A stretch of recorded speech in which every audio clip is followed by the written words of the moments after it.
guys, welcome back to Maverick Watch Reviews. Now this is a watch I've been wanting to review for about a year now, but for some reason I just never got around to it. Anyway, today we have the G-Shock Rangeman Solar GPS 200 meter quartz, and this is model number GPR-B1000-1. And as usual, we're gonna open this thing up, look at all the features and functions, and there are a ton of them by the way. Check out the build quality, wearability, and lume, and then I'll let you know what I think of this first GPS watch from G-Shock. And make sure you check out my Amazon shopping channel for all of my favorite watches that I've reviewed on this channel, and be sure to visit my Teespring merch store where I've totally redesigned all of my t-shirts and mugs. I think they look really, really good. I'll make sure to put both of those links in the description field for you. So here you go, different little G-Shock watch box. Well, I wouldn't say little, it's a big G-Shock watch box. Let's open this thing up. And like I said earlier, I've been wanting to review this thing forever, and for some reason I just never got around to it. Plus the fact they were about $1,000 when they first came out. So they are expensive. So let's see what you get here. You got two little boxes. And in this one, I can just go ahead and tell you, I'm not even gonna open it up. You get a warranty card. Actually, I will open it up for you. You get a warranty card, and you also get the module, the manual right there. Now for this, I would highly recommend you download the manual for the 3452 module online. Because this watch, as y'all know, has a ton of features. And I'm not going to be able to go over everything, nor do I want to go over everything, especially all the GPS stuff. That really just doesn't interest me. You know, like the waypoints and tracking your logs and all that other type of stuff. It really just doesn't interest me, and nor would I ever really use it. Anyway, here's your charging cable. Here's your charging port. And this clips onto the back of the watch for wireless charging. And one thing I like about this, if you look, it's really shiny. They have totally polished one side of those vanes. It looks like a fan blade, like the inside of a turbine or something. Really cool looking, man. Anyway, this is for wireless charging, and of course that's your cable. Let's get all this junk out of the way here. All right, let's talk about this watch. There you go. Now, like I said, there's a lot to go over, guys, and I'm not going to go over everything. There's just so much to go over with this watch. I'm going to, try and hit the highlights for you and cover as much as I can. I'll go into a little bit of the menu, not everything, like I said earlier, but I'll give you kind of a, a general overview of this thing. Let me go ahead and put up the specs on the left-hand side of the screen. Bear with me. This is going to take a minute or two because, again, there's a lot of stuff going on with this new Rangeman. You're looking at a 57.7 millimeter resin case. It's 20.2 millimeters thick. It's 60.3 millimeters lug to lug.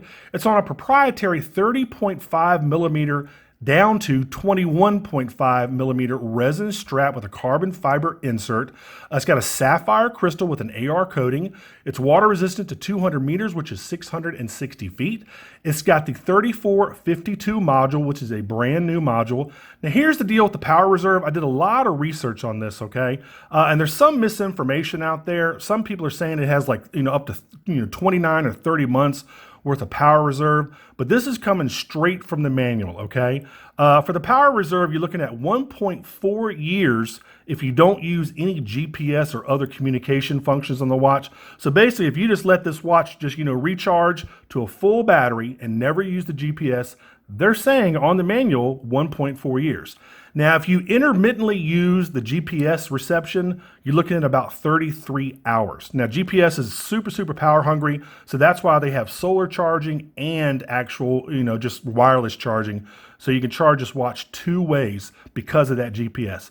Now, if you use continual GPS reception, you're looking at about 20 hours. So you would have to basically recharge this watch via the wireless recharge system, once every day.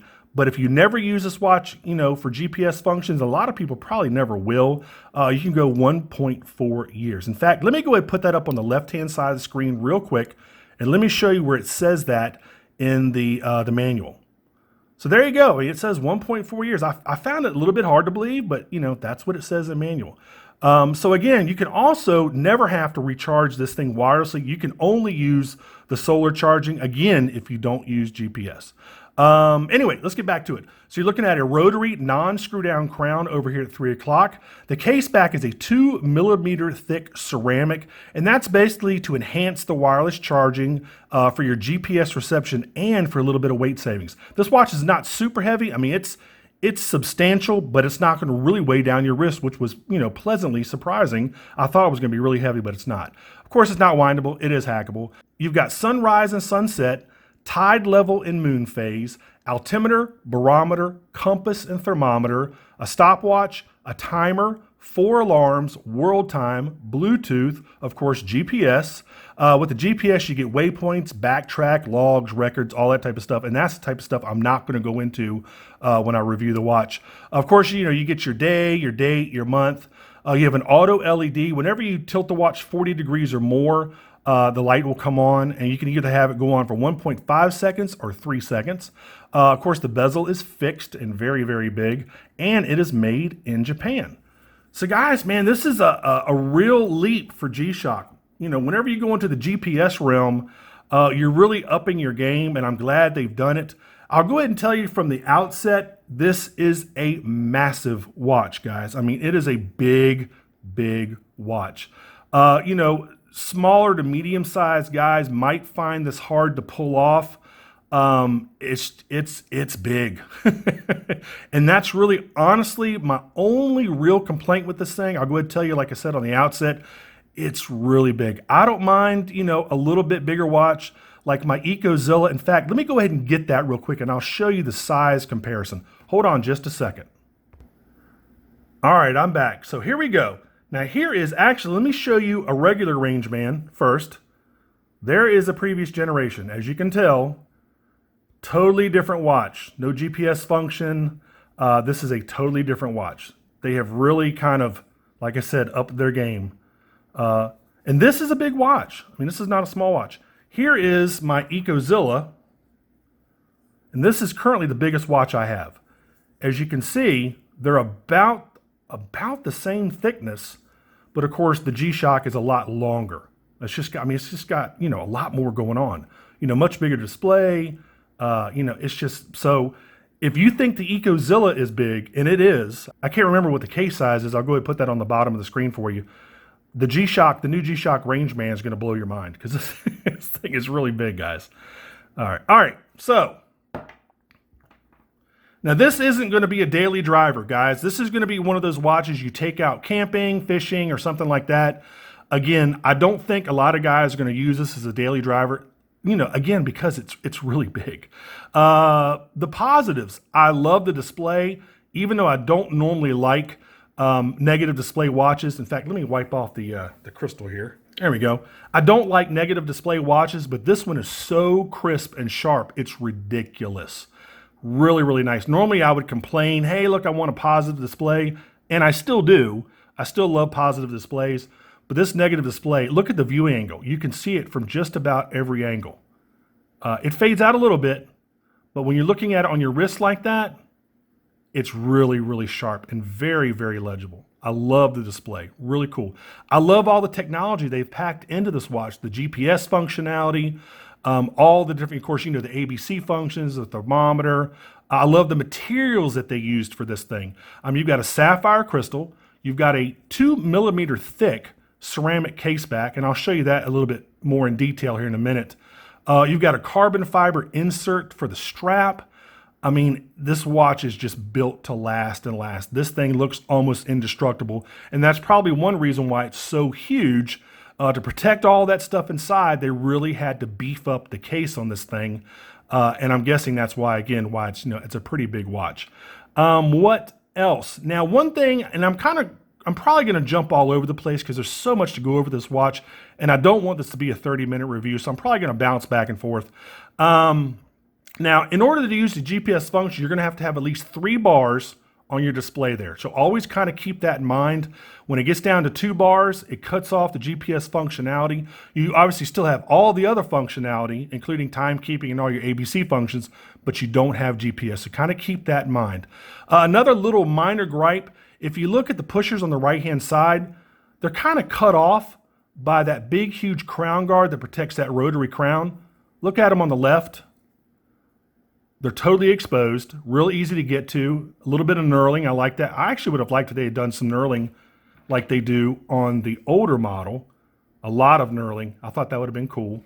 But look at them on the right, and they're partially blocked. You want to touch this portion of the crown guard before you touch the button, so it makes it a little bit difficult to touch these right-hand side pushers. Now, another thing, the crown could stick out a little bit more. I think it's a little bit too recessed for me personally. If they had made it maybe like another, I don't know, half a millimeter taller, that would have been a lot better to use the crown functions.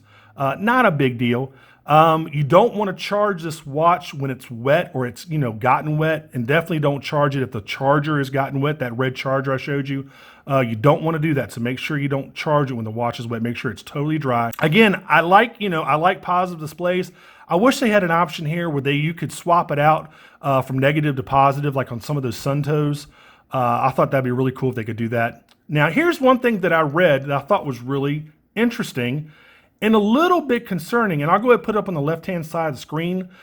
This is directly from the manual, and it says, leaving the watch without charging for a number of months will result in over discharge and may make future charging impossible. What? So if you don't charge this thing, and I'm not sure if they're talking about doing the wireless charging or if they're talking about solar, so they're telling us that if you forget to charge it for a couple months, it might screw up the rechargeable battery and you will never be able to charge the watch again. That's a little concerning, man. I was, really surprised when I saw that. Now, what else did I want to tell you? Now, you can only use solar charging if you really don't plan on using the GPS that much. When I say that much, maybe once a day for a few minutes or something like that. The solar recharging will be more than enough to keep all the other functions working. Again, this thing is a power-hungry beast, especially with that GPS. Now, here's the deal with the auto signal, okay? Now, you get auto signal GPS reception between 6 a.m. and 10 p.m. or when a bright light is shining on the watch for 1 or 2 minutes. Now, what it's going to try to do is it's going to try to do it once a day. And that's really, honestly, probably not the best way to get your time signal. If you want to worry about accuracy and your watch always being up to date, it's probably best to pair it with the G-Shock connected app, and that way it actually does it 4 times a day, okay? Now, the first time it's successful, it's gonna go ahead and cancel it, but when you connect it via Bluetooth to the G-Shock connected app, it's gonna try at 12:30 a.m., 6:30 a.m., 12:30 p.m., and 6:30 p.m. So if you're really worried about this watch being always accurate and on time, connect it to the Bluetooth. I mean, the GPS is cool, and obviously, if you want to use the GPS for location information, that's great. But use the Bluetooth app if you really want to worry about, the watch being accurate. The GPS will automatically try and get the time information if there's been no time adjustment while paired with your phone. So if some reason the phone is not updating the watch, the GPS will try to do it for you. So you really don't ever have to worry about this watch ever being, out of sync or not having the correct time. The watch is going to make sure you're always up to date. And another thing, if you want to make sure you have the correct location information and time zone information, get your GPS location info first.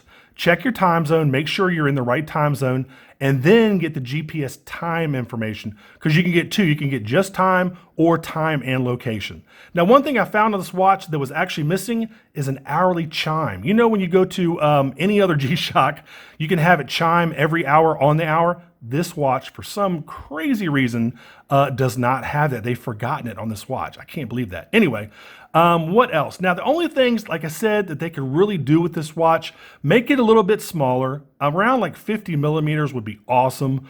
Only use solar charging and have a positive display. And I think that would be the absolute perfect G-Shock ever made. So let me go ahead and show you the rest of this thing. In fact, let me show you that case back too. There you go. In fact, let me wipe it off here. There you go. Look at that. As you can see, it says, it's got the model number. It's got the module number, made in Japan. It says sapphire crystal. What else does it say? Global positioning system. Basically just tells you all about the watch. And you can see the carbon fiber insert on the strap right there. Really nice. I love this keeper. I love these big, bold metal keepers like this. You got dual tang and buckle right there. So let's go ahead and just take a look at the watch, man. I mean, it really is a feat of engineering. Really cool, man. I love this thing. I love the way it looks. again, it's just so darn big, man. I mean, it's just a huge watch.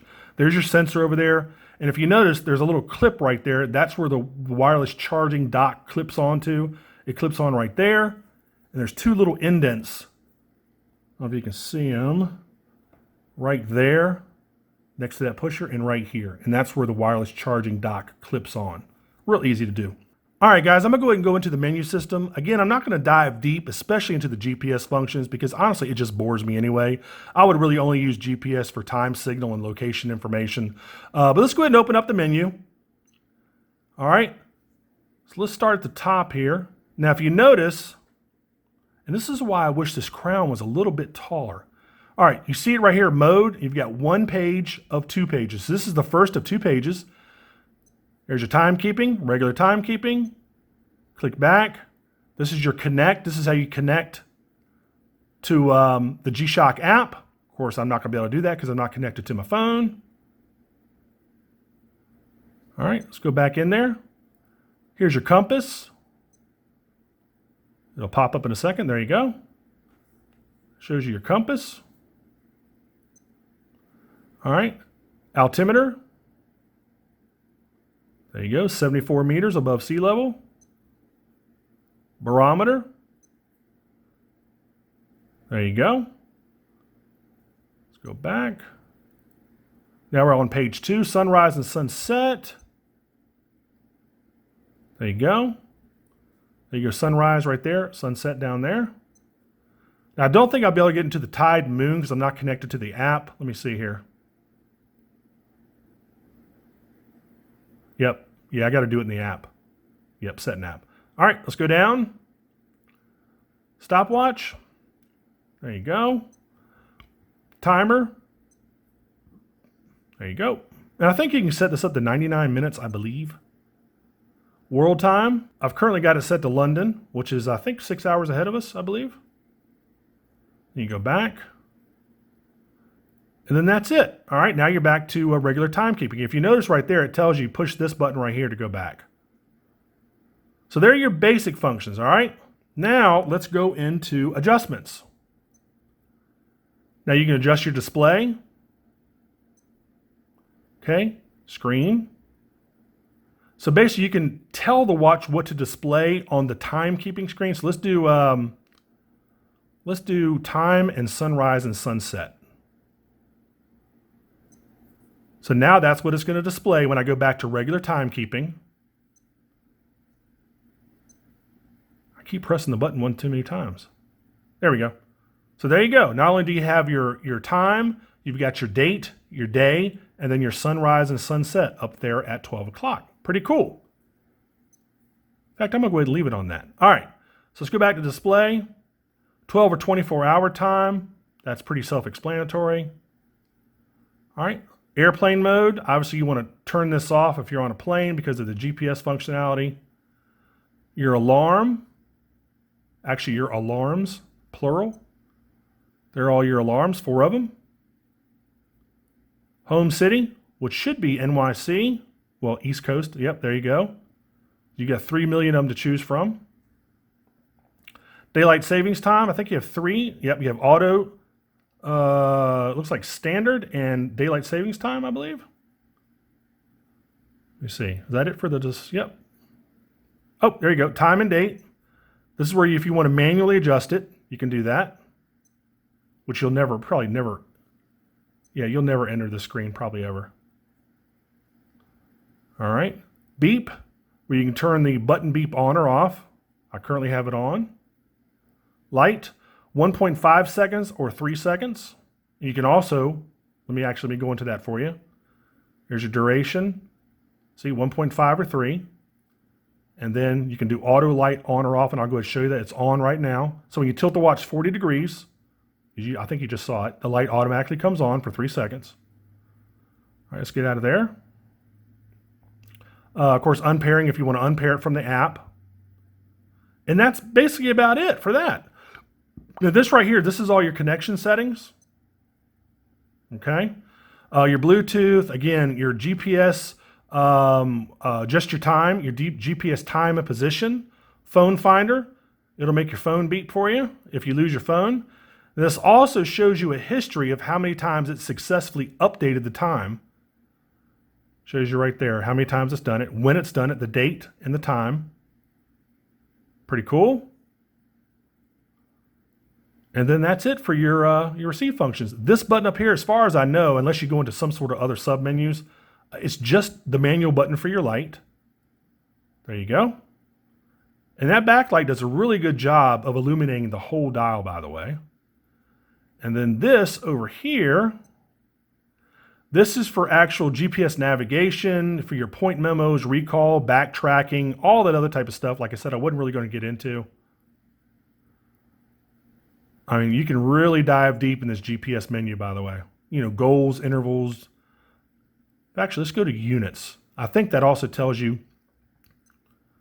if you want, kilometers or miles. In fact, let me go into another menu here. And I think the temperature is on the barometer setting. Let me see. Yep, there's your temp. And I think it's showing it in Celsius right now. Yeah, so you click up here, and that you can change the unit. And you can calibrate it, all that other stuff. So let's change it to Fahrenheit.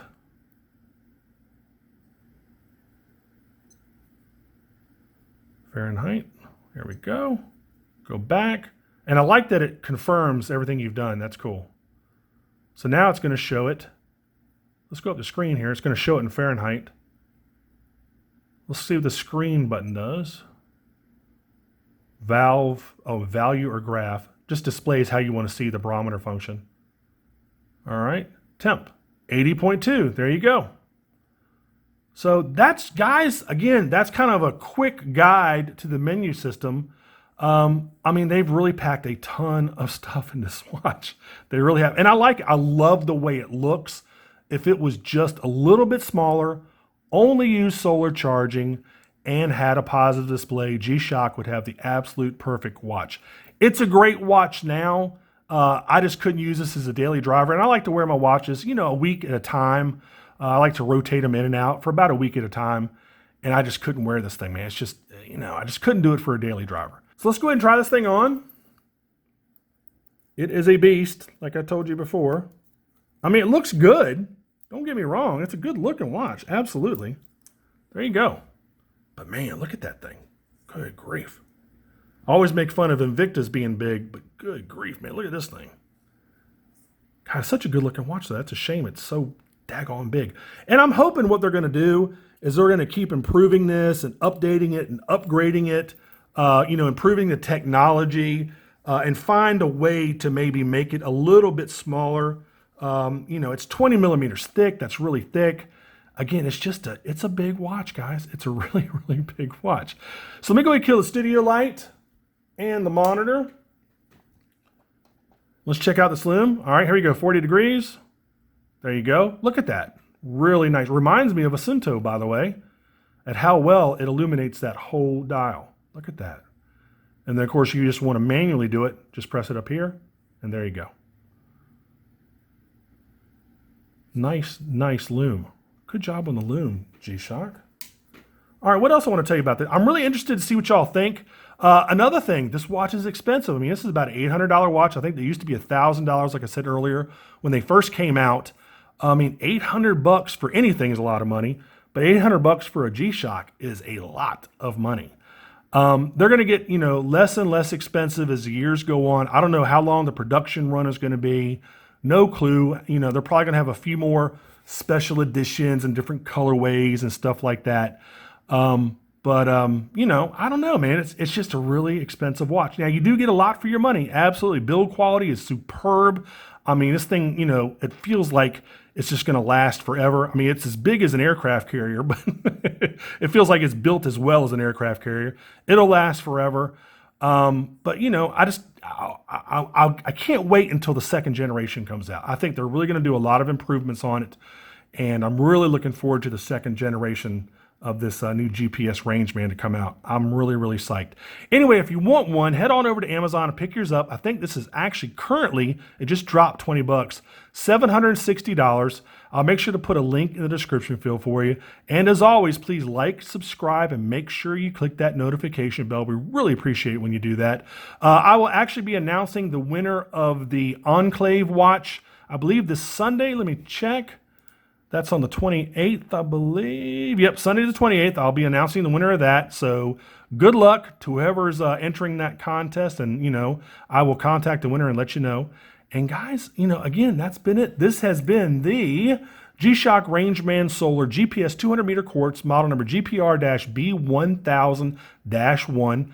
And until the next review, I will see y'all later. Take care. Bye-bye.